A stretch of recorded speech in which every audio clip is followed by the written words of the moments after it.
It is my great privilege and my profound honor to introduce the 46th President of the United States of America, Joe Biden.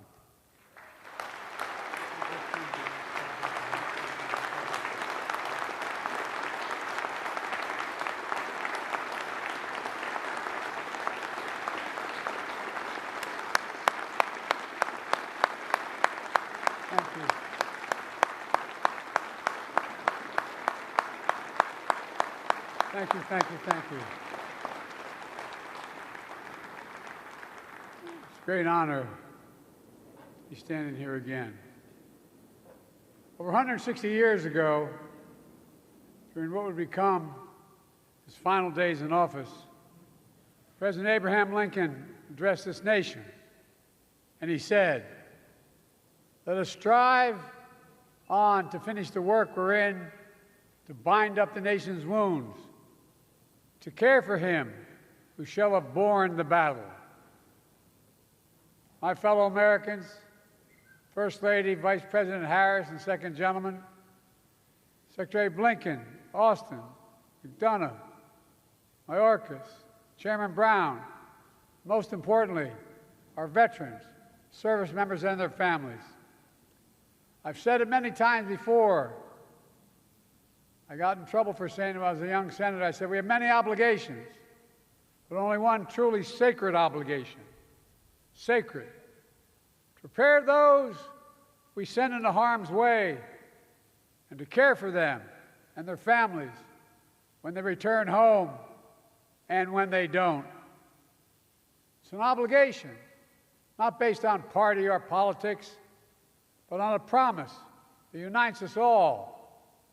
Today, as we strive on to finish the work of our moment, to bind the nation's wounds once again, we commit and recommit to this sacred vow.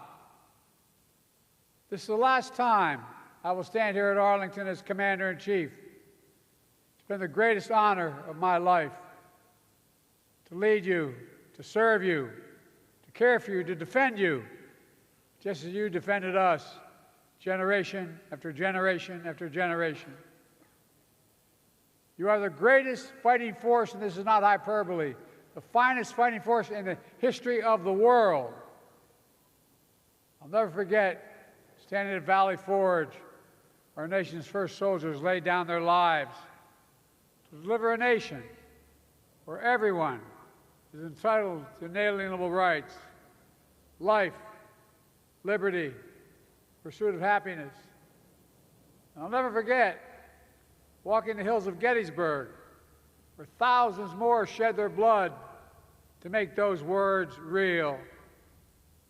I'll never forget in Belleau Woods, visiting there to pay tribute to the heroes who stepped on that beach, or standing in the cliffs of Normandy 80 years after D-Day to honor the service members and veterans who literally saved the world with absolute heroism.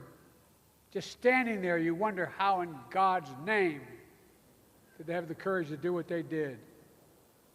I'll never forget visiting bases in Korea, where America's sons and daughters answered the call to defend the people they had never met.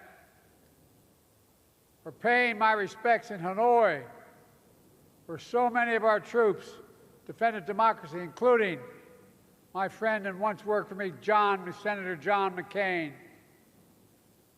I'll never forget my trips to Afghanistan and Iraq, where tour after tour, young men and women served and sacrificed to keep our nation safe. 4 presidents faced a decision after we had gotten bin Laden whether to end our longest war in history in Afghanistan. I was determined not to leave it to the 5th. Every day I still carry a card with me, my schedule every single day for the last 10 years. On the back of my schedule it says, U.S. daily troops in Afghanistan. U.S. troops died in Afghanistan as of today, 2,465. Troops wounded in Afghanistan, 20,769. U.S. troops, Iraq, died in Iraq, 4,620. Wounded in Iraq, 32,766. Ladies and gentlemen, this is my duty as president, but also as a parent. Like many of you, our son Beau Biden deployed to Iraq for a year with the Delaware National Guard. I still remember the day he asked me to pin his bars on him. He stood ramrod straight. How proud Jill and I and our entire family felt. Like so many of you, we also remember how hard it was when he was deployed. Empty seats at the dinner table, missed holidays and birthdays, prayers of hope and worry, repeated every morning and every night. Just as we ask everything of our veterans, we ask everything of their families. The English poet John Milton wrote, and I quote, "They also serve who only stand and wait, as so many of you have." So for all the military families, to all those with a loved one still missing or unaccounted for, to all Americans grieving the loss of a loved one who wore the uniform, Jill and I want you to know we see you, we thank you, and we'll never stop working to meet our sacred obligation to you and your families. Jill and I, Doug and Kamala, our entire administration, are proud of our work over the past 4 years. Together, we passed more than 30 bipartisan laws to support our veterans and their families, caregivers, and survivors. We brought veterans' homelessness down to a record low.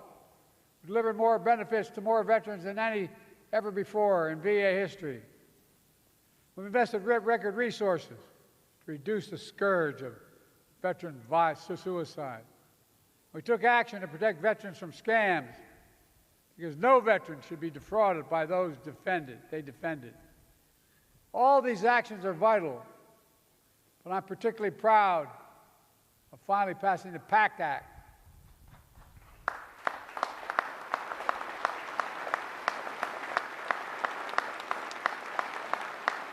This is the most significant law in our history, our nation's history, to help millions of veterans who are exposed to toxins like Agent Orange and burn pits during their military service.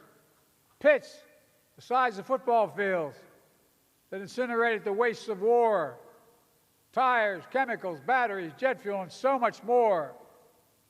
Pits that left too many veterans with headaches, numbness, dizziness, asthma, and cancer. The PACT Act has already helped over 1 million veterans and their families get the benefits they deserve. They deserve those benefits.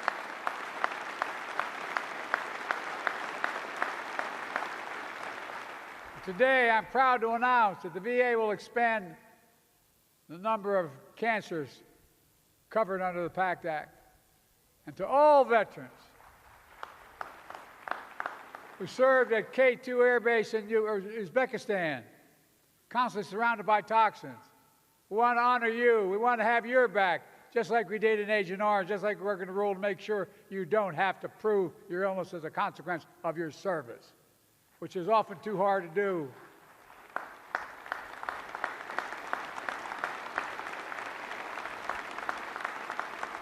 God willing, we will make sure that any rare condition you've developed is covered. We're committed to getting this rule in place by the end of my term. Folks, this matters. Too many of our nation's veterans have served only to return home to suffer from permanent effects of poisonous chemicals. Too many have died, like our son Beau and like Sergeant First Class Heath Robinson, for whom the PACT Act was named. A couple years ago, after I signed the PACT Act, I handed a pen to his daughter, Graylee. She and her mom are with us today. I don't know where you are, but God love you. There they are. Stand up, ladies.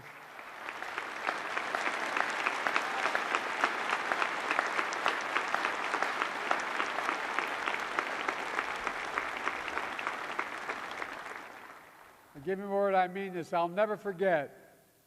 After I handed the signing pen that beautiful young lady who lost her whole world. She held the pen in her hand, and she looked at me and she said, "Thank you. Thank you for my daddy. God love you, honey. God love you."